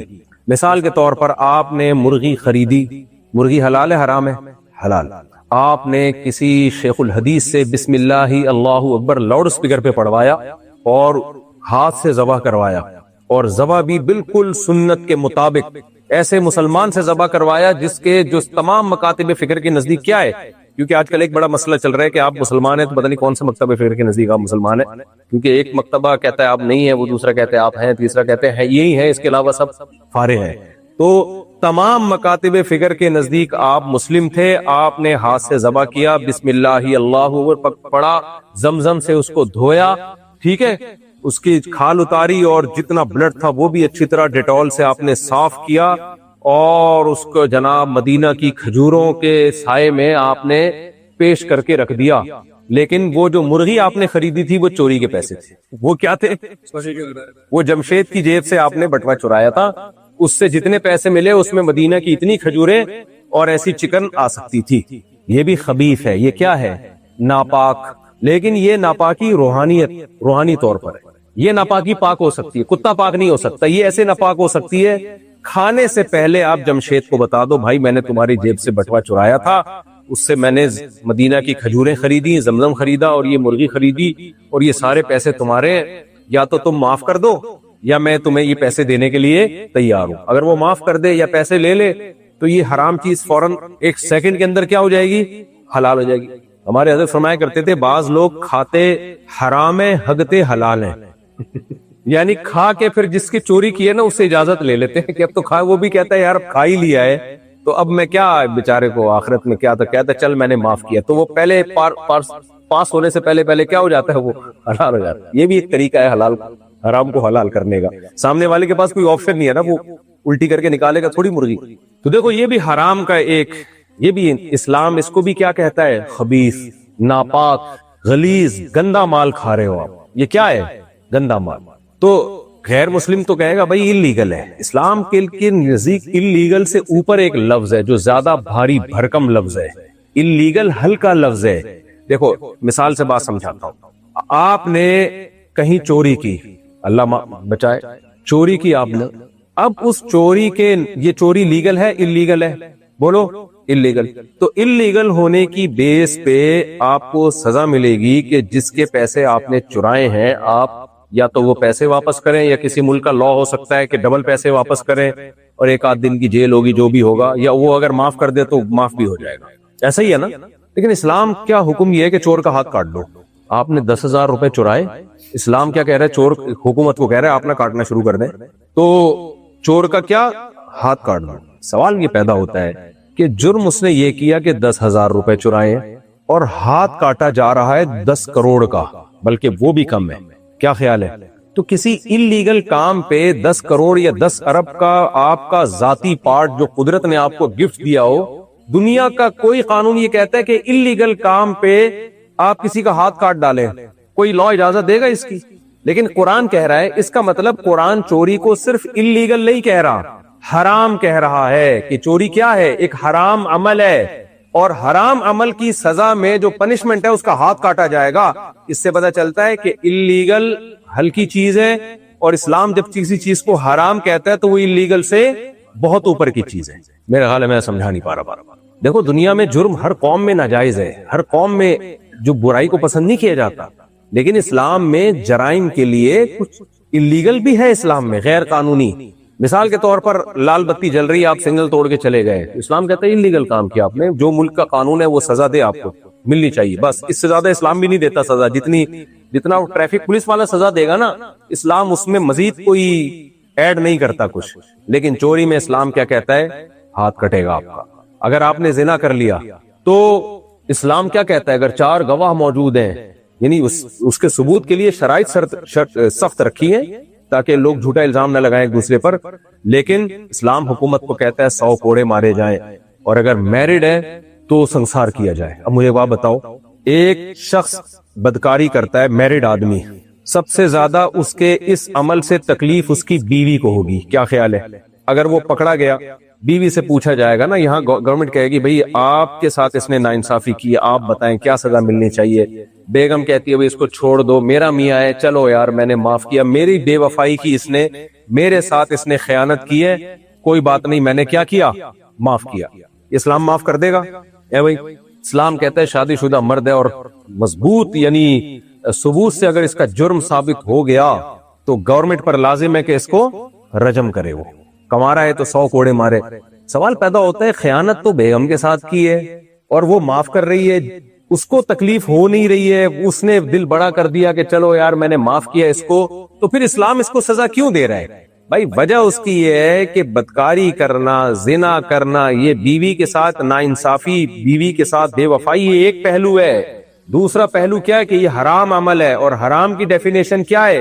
گاڈ کی، خدا کی نافرمانی کرنا، خدا کے قانون کو توڑنا، تو اللہ کی طرف سے پنشمنٹ الگ ہوگی اس کے لیے۔ سمجھ میں آ رہی ہے بات کہ نہیں آ رہی ہے؟ تو بھائی آپ پہلے فیصلہ کر لیں آپ مسلم ہیں یا نہیں ہے۔ اگر آپ مسلم ہیں تو کچھ اللیگل کام تو صرف اللیگل ہی کہلائیں گے، کچھ اللیگل کام ایسے جو صرف اللیگل نہیں ہے بلکہ اللہ نے اس کو ناجائز اور حرام قرار دیا، اس کو خبائث میں، خبیث میں داخل کیا ہے، تو اس پہ جو سزا ملے گی وہ کس کی طرف سے ملے گی؟ وہ اللہ کی طرف سے ملے گی۔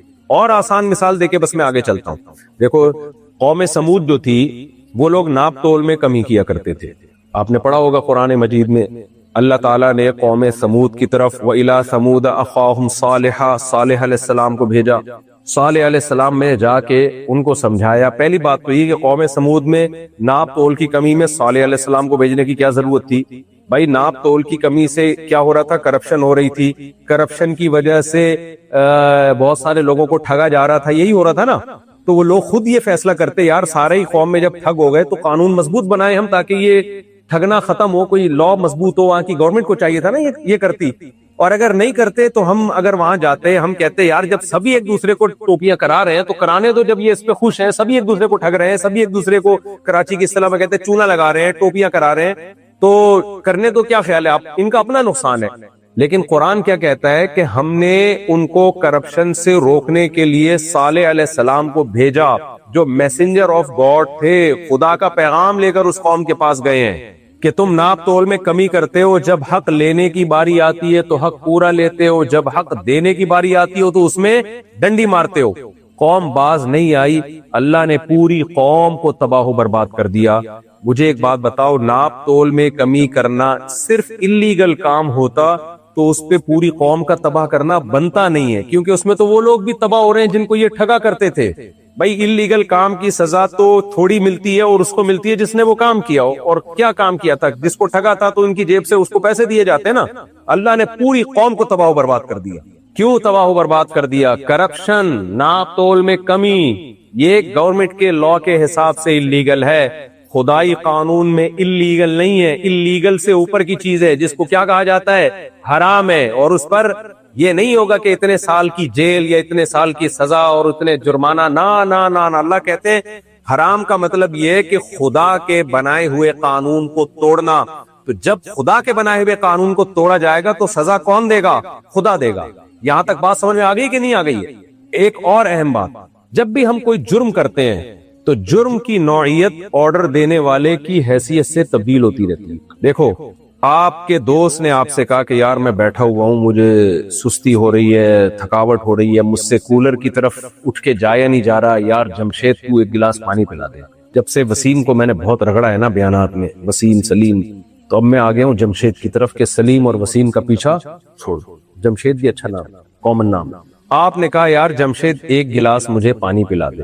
جمشید تھا ایک نمبر کا، ہے نہیں یعنی یہاں کوئی جمشید صاحب بیٹھے ہو تو وہ تو ان کے علاوہ کی بات کر رہا ہوں۔ جمشید ایک نمبر کا سس آدمی تھا، اس نے کہا میں نہیں پلا رہا۔ آپ کو غصہ آئے گا نا، کیا سزا دو گے آپ؟ تھوڑا سا ڈانٹ ٹپٹ کر دو گے، یار تیرے سے تو ایک گلاس پانی نہیں پلایا جاتا. تو ایک خاتون نے بچے کو بھیجا، ہمارے یہاں سے واقعات بہت ہوتے ہیں، تو بیٹا جاؤ ان سے چینی لے کر آؤ، تھوڑی سی چائے بنانی ہے.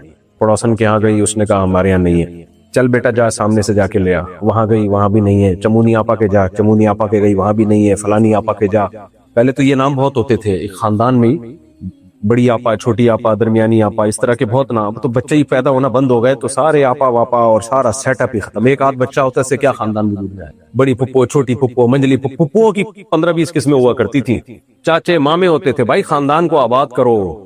اللہ کو خاندانی لوگ پسند ہیں. شادی یا بچے یہ سب پسند ہے اللہ کو، اس سے خاندان وجود میں آتے ہیں. ایک آدھ بچہ ہوگا تو یہ خاندان ختم. تو پہلے ہی ہوا. خیر اس نے کہا جا بیٹا پڑوسن سے لے آ، فلاں سے لے آ. جا 20 جگہ سے اس نے ٹرائی مار لیا، کسی نے چینی نہیں دی. تو بچے نے آ کے امی سے کہا کوئی بھی چینی دے رہا. امی نے کہا کمبخت، سارے ایک نمبر کے بغیرت کنجوس، چل جا اپنی چینی کا ڈبہ نکال کر. سارے کنجوس ہے، چل اپنی چینی نکال کر. کہہ رہی ہے میں پتہ نہیں کہ سنا کس پر آتا یہ واقعہ. تو جمشید کو آپ نے کہا جمشید سے زیادہ آپ کیا ہو جائے گا، آپ تھوڑا سا برا بلا کہہ دو گے ختم. لیکن آپ کے والد محترم آپ سے کہہ رہے کہ بیٹا پانی پلا دو. اچھا پہلے جمشید نے کہا تھا آپ سے کہ خود اٹھ کے پی لے. یہی جواب آپ نے اپنے ابا کو دیا کہ میں نہیں پلا رہا. پاکستان میں تو چماٹ پڑے گا نا، یہاں کا مجھے نہیں پتا کیا سیٹ اپ چل رہا ہے. ویسے کچھ لوگ اپنے بچوں کو کینیڈا سے پاکستان لے کے جاتے ہیں صرف چماٹے مارنے کے لیے. کہتے ہیں بہت دنوں سے چماٹے نہیں مارے. ایک عجیب سی فیلنگ ہو رہی ہے، پتہ ہی نہیں چل رہا گھر میں بچہ کون ہے باپ کون ہے. تو یہ شو کرانے کے لیے نا کہتے ہیں یار چل ادھر چل. اس لیے بچے ذرا سوچ سمجھ کے جایا کریں اپنے ابا کے ساتھ کس سلسلے میں لے کے جا رہے ہیں. تو جرم تو ایک ہی ہے پانی نہ پلانا، لیکن آرڈر دینے والے کی حیثیت سے جرم کا وزن چینج ہو گیا کہ نہیں ہو گیا. باس آپ کو کوئی آرڈر دے رہا ہے آفس میں، کسی کام کا کہہ رہا ہے آپ کو، ایک آپ کا دوست آرڈر دے رہا ہے، ایک چھوٹا بھائی آرڈر دے رہا ہے. بھائی آرڈر دینے والے کی حیثیت سے جرم کی نوعیت کیا ہو جاتی ہے، چینج ہو جاتی ہے. تو اللہ قرآن میں کیا کہتا ہے، ان کل الا کذب الرسول فحق عقاب کلن اخذنا بذنبی. جتنی بستیوں کو ہم نے ہلاک کیا ہے ان کے گناہ کی وجہ سے ہلاک کیا. ہم نے انہیں کسی بات کا آرڈر دیا اور انہوں نے اس آرڈر کو ہلکا سمجھا، انہوں نے اس آرڈر کو دیکھا، یہ نہیں دیکھا کہ آرڈر دینے والا کون ہے. تبھی تو یہ ایتھیسٹ لوگ اشکال کرتے ہیں یہ کیا بات ہے یار، ایک نماز پہ جہنم اور ماں باپ کی اطاعت جو نہیں کرتا وہ جہنم میں جائے گا، اور سود کھانے والا جہنم میں جائے گا، اور اس پر اتنی لعنت اور اس عمل پہ اتنی لعنت. وہ اس جرم کو دیکھ رہے ہوتے ہیں، یہ نہیں دیکھ رہے ہوتے کہ بھائی آرڈر دینے والا کون ہے، اللہ ہے. تو اللہ کہتے ہیں میرے احسانات، پھر آرڈر دینے والے کے احسانات، اس کی شخصیت، اس سے بھی فرق پڑتا ہے. ایک آدمی نے ساری زندگی آپ کو کھلایا پلایا، آپ کو امریکہ میں لے کر آیا وہ اپنے خرچے پہ، یہاں اسائلم استغفر اللہ، یہاں پر جو بھی تھا اس نے وہ حساب کتاب کروایا اور آپ اس کی وجہ سے اسٹیبل ہو گئے. اب وہ آپ کو ایک چائے بنانے کا کہہ رہا ہے، آپ جب اپنے پاؤں پہ کھڑے ہوئے تو آپ کہو کیڑی چائے، ٹھیک ہے نا. وہ ایک آدمی پانی دریا میں ڈوب رہا تھا، کنجوس آدمی تھا، زندگی میں کبھی اس نے صدقہ خیرات نہیں کیے تھے، ڈوب رہا ہے، بچنے کی کوشش کر رہا ہے، بچ نہیں پا رہا. تو کسی نے کہا منت مان لے کہ اگر میں بچ گیا تو اللہ کے نام پہ 2 دیگیں غریبوں کو کھلاؤں گا. وہ منت بھی نہیں مان رہا، کنجوس آدمی تھا نا. تو جب اس کو یقین ہو گیا کہ اب تو میری موت یقینی ہے تو اس نے منت مانی، ہے اللہ اگر تو نے مجھے پانی سے نکال دیا تو تیرے نام پہ 2 دیگیں غریبوں کو کھلاؤں گا. ایک دم ایک لہر آئی اور اٹھا کے اس کو پانی سے باہر. جیسے ہی پانی سے باہر آیا کہتے کیڑی دیگ، کیا کہتا ہے، جیسے ہی بولا نا کیڑی دیگ، دوسری لہر آئی واپس پانی میں. جیسے اندر گیا کہہ رہے میں پوچھ رہا تھا میٹھی کے کڑوی، یعنی میٹھی کون سی، تو ڈیٹیل معلوم کر رہا تھا. تو ہے تو یہ لطیفہ، کچھ لوگ ایسے ہیں ہماری نعمتوں سے فائدہ اٹھاتے ہیں، مصیبتوں میں ہمیں پکارتے ہیں، لیکن جب ہم ان سے کوئی مصیبت دور کرتے ہیں، مرہ کألم، کیا ہے قرآن کی آیت نہیں، ہاں کألم یدعونا، ایسے ہو جاتا ہے جیسے اس نے ہمیں کبھی پکارا ہی نہ ہو. غیر مسلم پتہ ہے کیا دیکھتا ہے، اس مسلم میں اور غیر مسلم میں کیا فرق ہے.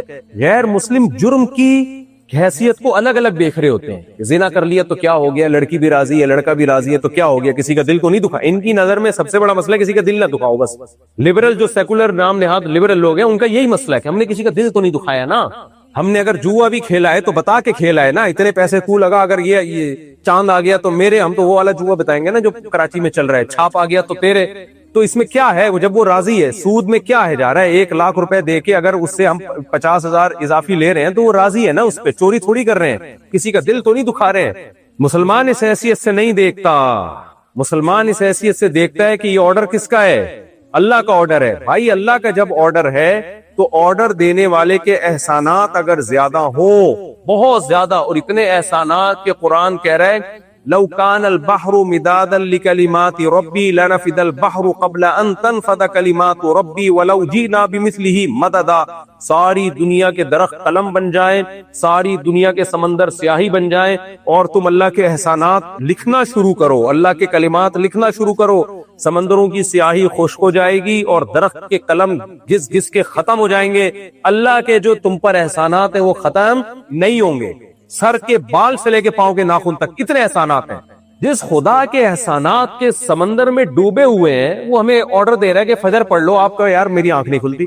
وہ آپ کو آرڈر دے رہا ہے ظہر پڑھ لو. وہ یہ تھوڑی کہہ رہا ہے سارا دن بیٹھ کے نمازیں پڑھو. وہ یہ تھوڑی کہہ رہا ہے صبح اٹھنا ہی ہے نا. وہ کہہ رہا ہے جلدی اٹھ جاؤ، انسان کے بچے بن جاؤ، صبح ٹائم پہ جلدی اٹھ جاؤ. میں تھائی لینڈ میں تھا، میں نے 6 بجے دیکھا ساری مارکیٹیں کھلی ہوئی ہیں. میں نے کہا ان کے لیے مارکیٹوں کے لیے پوری قوم کا اٹھنا بہت آسان ہے، اور ہمارے لیے خدا کا حکم سمجھ کے فجر کے لیے اٹھنا مشکل کام ہے. وجہ کیا ہے؟ کنفیوز ہے، پتہ نہیں خدا کا آرڈر ہے بھی یا نہیں ہے تو ہلکا لے لیا. ہلکا کیوں لیا؟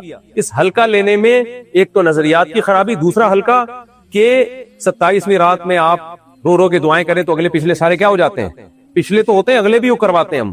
تبھی 27ویں رات میں جب ختم قرآن کے موقع پہ لوگ دعائیں مانگ رہے ہوتے ہیں نا، ایسے نوجوانوں کو میں جانتا ہوں، ان کا عید والے دن فلم دیکھنے کا پورا پروگرام ہوتا ہے. ان کا پورا پلان ہوتا ہے کہ ہم فلم دیکھیں گے جا کے، اور نئی فلم آ رہی ہے عیدوں پہ اکثر نئی فلمیں چلتی ہیں نا، تو اب تو پتہ نہیں پاکستان میں چل رہی ہے کہ نہیں چل رہی. تو ہم جو ہے یہ کریں گے وہ کریں گے، اور پھر رو رو کے دعائیں ہوتی ہیں، اور گرل فرینڈ کا فون بج رہا ہوتا ہے. اس کو کہتے ہیں ابھی تھوڑا دعا سے فارغ ہو جاؤں پھر بات کروں گا میں آپ سے. تو وجہ کیا ہے بھائی؟ آپ اللہ کے آرڈر کو کیا لے رہے ہو؟ ہلکا لے رہے ہو. رمضان میں جو ہر ایک کے گناہ معاف ہوتے ہیں نا، تو حدیث میں یہ بھی تو آتا ہے کہ بہت سے روزے دار ایسے ہیں جن کو روزے میں بھوک کے علاوہ کچھ بھی نہیں حاصل ہوتا، حالانکہ روزہ تو وہ بھی رکھ رہے ہیں. بہت سے راتوں کی عبادت کرنے والے ایسے ہیں جن کو بے خوابی کے علاوہ کچھ بھی حاصل نہیں ہوتا. یہ بھی تو ہے نا حدیث میں. تو جس کے احسانات زیادہ ہوں اس کے آرڈر کی ویلیو خود بخود بولو بڑھ جاتی ہے. اب دیکھو کسی نے آپ پہ بہت سارے احسانات کی، میں ایک مثال دے رہا تھا نا، آپ کسی کو پاکستان سے لے آئیے، انڈیا سے لے آئے، اور بیچارہ بے روزگار تھا یہاں امریکہ میں، آپ نے اس کو اسٹیبل کیا وغیرہ وغیرہ وغیرہ. اب آپ اس سے کہہ رہے یار آج میں تھکا، وہ چائے پلا دے. وہ بہت سے لوگ ایسے ہوتے ہیں، وہ دیکھتا ہی نہیں مڑ کے، پوچھتا ہی نہیں، ایسے گھننے بن جاتے ہیں جیسے پہچانتے ہی نہیں. قرضہ لینے سے پہلے اور لینے کے بعد جو حالت ہوتی ہے وہ حالت ہو جاتی ہے. آپ قرضہ لیں. کل کسی نے مجھے کہا کہ میں اتنے قرضوں میں ڈوب گیا ہوں، میرے ساتھ تھوڑی سی تعاون ہو. میں نے کہا کس سلسلے میں ڈوبے ہو؟ کہتے ہیں میں نے بہت لوگوں سے، میں نے یعنی کاروبار کے سلسلے میں قرضہ لیا ہے. مجھ سے کوئی مشورہ لے رہا تھا کاروبار کے سلسلے میں نے قرضہ لیا ہے، تو اب میں کاروبار چلا نہیں، میں قرضوں میں ڈوب گیا ہوں، تو کچھ تھوڑا سا تعاون کر دیں. میں نے ساتھی سے کہا میں اگر اس کو دوں گا نا، اس نے جن لوگوں سے قرضہ لیا ہے ان کو واپس نہیں کرنا، اس نے دوبارہ سے کاروبار کرنا ہے. کیونکہ جب جیب میں دھیلا نہیں تھا کمبخت، تمہیں کاروبار کرنے کی ضرورت کیا تھی؟ دوسروں کے پیسوں پہ کھیل رہے ہوتے ہیں.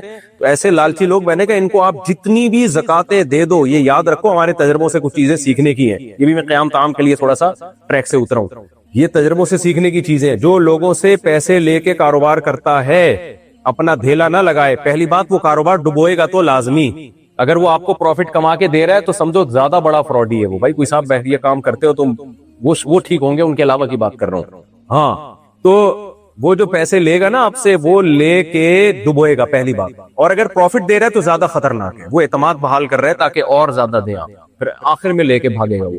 اور دوسرا، بھاگنے کے بعد جب اس پہ قرضے چڑھیں گے تو پھر وہ لوگوں سے زکاتیں لے کے یہ نہیں کرے گا کہ جن کا قرضہ ہم کو واپس کرے. وہ جہاں کہہ رہے 10 آدمیوں کو قرضہ چڑھا ہوا ہے تو ایک ان کا بھی چڑھا جائے تو کیا آ جا رہا ہے؟ تو اس میں کون سا ایسا ٹینشن والی بات ہے؟ تو جس کے احسانات کے بوجھ تلے آپ ڈوبے ہوئے ہو، اس کا چھوٹا سا حکم کی نافرمانی بھی یہ چھوٹی نافرمانی کہلاتی ہے یا بڑی نافرمانی کہلاتی ہے؟ تبھی تو اسلام میں سب سے زیادہ جن کے احکامات کی تاکید کا حکم ہے، جن کے ساتھ حسن سلوک کا حکم ہے، وہ کون ہے؟ بولے نا زبان سے، وہ ماں باپ ہے. اچھا، جس نے آپ پر احسان کیے یا آپ نے جس پر احسان کیا، اب آپ اس کا کوئی کام نہ کر رہے ہو تو کوئی قانون حرکت میں آتا ہے بھائی؟ ایک آدمی کو آپ نے چلنا سکھایا، ایک آدمی کو آپ نے بے روزگار تھا، بہت کچھ نواز دیا آپ نے، اب آپ اس سے چھوٹا سا کام کہتے ہو، وہ پہچاننے سے بھی انکار کر دیتا ہے، تو کوئی کیس ہو سکتا ہے اس کے خلاف؟ کوئی بھی نہیں ہو سکتا، کیونکہ یہ انلیگل نہیں ہے نا، یہ انلیگل نہیں ہے. لیکن یہ حلال ہے، حرام ہے، حرام ہے، اللہ نہیں چھوڑے گا قیامت کے دن. سمجھ میں آ رہی ہے بات کہ نہیں آ رہی؟ تبھی اسی سے یہ سمجھے کہ جو والدین کو اولڈ ہاؤس میں جمع کرا لیتے ہیں انلیگل نہیں ہے، یہ لیگل ہے. یہ امریکہ میں کیا ہے؟ یہ لیگل ہے اور اس پہ کوئی کیس نہیں بنتا. گورا اگر اپنے ماں باپ کو اولڈ ہاؤس میں جمع کرا دیتا ہے تو کہتے ہیں لیگل ہے, اور کہتے ہیں وہاں زیادہ اچھے ہوتے ہیں, کیرم بورڈ بھی کھیلتے ہیں, سنوکر بھی کھیل رہے ہوتے ہیں, اور بہت کچھ ہوتا ہے وہاں پہ, اور وغیرہ وغیرہ. گھر میں وہ سب تو اولڈ ہاؤس کو ہمارے یہاں بھی پروموٹ کرنا شروع کر دیا. یہاں لوگ آتے ہیں ولاگ بناتے ہیں, دیکھو اولڈ ہاؤس ایسی بری چیز نہیں ہے, بہت زبردست چیز ہے. کہتے ہیں تمہارا بھی انجام پھر اولڈ ہاؤس ہی ہو گئی ہے. یہ ولاگ بڑھاپے میں اپنے بچے کو دکھانا کہ بیٹا مجھے بھی وہاں جا کے جمع کراؤ. تو کوئی کیس نہیں بنتا, پاکستان میں بھی نہیں بنتا. لیکن مجھے ایک بات بتاؤ, اللہ چھوڑ دے گا؟ اللہ نہیں چھوڑے گا. اللہ کہے گا تیری ماں نے تجھے پیدا کرتے ہی اولڈ ہاؤس میں کیوں جمع نہیں کرا دیا, یہ چائلڈ ہاؤس میں کیوں جمع نہیں کرا دیا؟ تیری ماں نے کیوں تجھے سنبھال کے رکھا تھا؟ تیرے باپ نے کیوں تجھے گود میں اٹھائے گھومتا تھا؟ تیری پریشانی پہ وہ پریشان ہوتا تھا, تیری غم پہ وہ رویا کرتا تھا, تیری خوشی پہ وہ خوش ہوا کرتا تھا. یہ اس کے جذبات تھے. قانون اس پہ مجبور نہیں کر رہا تھا. قانون ملازموں کو مجبور, قانون ایئر ہوسٹس کو مجبور کرتا ہے کہ مجھے بٹن دباؤں تو چائے پلائے. نہیں پلائے گی اس کی کمپنی اس کو نکال دے گی. ماں اور باپ کو کوئی مجبور نہیں کرتا, وہ اپنی محبت میں اولاد کی خدمت کرتے ہیں. اللہ یہ کہتے ہیں جس نے تمہیں بچپن میں محبت دی, جب وہ بوڑھے ہو گئے تو تم نے ان کو بھولنا نہیں ہے. اگر تم ان کو بھول گئے, تم نے اس محبت کا بدلہ نہیں دیا جو دنیا میں انہوں نے دیے بچپن میں تمہیں, تو دنیا کچھ نہیں کہے گی میں نہیں چھوڑوں گا میں, کیونکہ یہ احسان فراموشی کی بدترین مثال ہے. یہ جس کے احسانات زیادہ ہوتے ہیں اس کے آرڈر کی ویلیو خود بخود بڑھ جاتی ہے. تو سب سے زیادہ احسانات کس کے ہیں میرے بھائی؟ اللہ کے احسانات ہیں. اب ہونا یہ چاہیے تھا کہ اسلام نے بتایا اللہ کے احسانات ہیں, لہذا اللہ کے حکام کو فالو کرو. احسانات کا بدلہ دینے میں نا سب سے بڑی رکاوٹ ہوتی ہے آپ کے خواہشات. مثال کے طور پر آپ اسٹیبل ہو گئے, کسی نے آپ پر بڑے احسانات کیے, اب آپ کو ظاہر ہے اس کا کام کرنا پڑے گا, اس کی خدمت کرنی پڑے گی. انسان اس سے جان چھڑاتا ہے. انسان چاہتا ہے کہ میں آزاد رہوں, مجھ پہ کسی قسم کی کوئی ذمہ داری نہ آئے. تو اس کا ایک طریقہ تو یہ کہ بے شرم بن کے آپ یہ کام کریں. آپ جمشید کو بول دیں تم نے مجھ پر یہ احسانات کیے تھے, ٹھیک ہے میں مانتا ہوں, لیکن میں اس کا بدلہ نہیں دوں گا, تمہیں جو اکھاڑنا ہے اکھاڑ لو. اس سے کیا ہوتا ہے, انسان بدنام ہوتا ہے کہ نہیں ہوتا؟ لوگ کہیں گے دیکھو احسان فراموش ہے, مانتا ہے کہ اس نے احسانات کیے لیکن بدلہ نہیں دے رہا. لیکن عزت دار آدمی ایسا نہیں کرے گا. عزت دار آدمی اگر بے شرم اور بے غیرت ہو جائے نا, تو وہ یہ ماننے سے ہی انکار کر دے گا کہ جمشید کے مجھ پر احسانات ہیں, کیونکہ اس کو پتا ہے میں نے اگر یہ مان لیا, میں نے اگر یہ تسلیم کر لیا, تو دنیا کہے گی کہ مانتا بھی ہے, اس کے بعد بھی اس کے ساتھ تیرا یہ سلوک ہے. تو اپنے آپ پہ اچھا لیبل لگانے کے لیے کہ ہم بہت اچھے ہیں, دنیا ہمیں اچھا سمجھے, اس کا بہترین طریقہ یہ کہ جس نے احسانات کیے اس کے محسن ہونے کا انکار کر.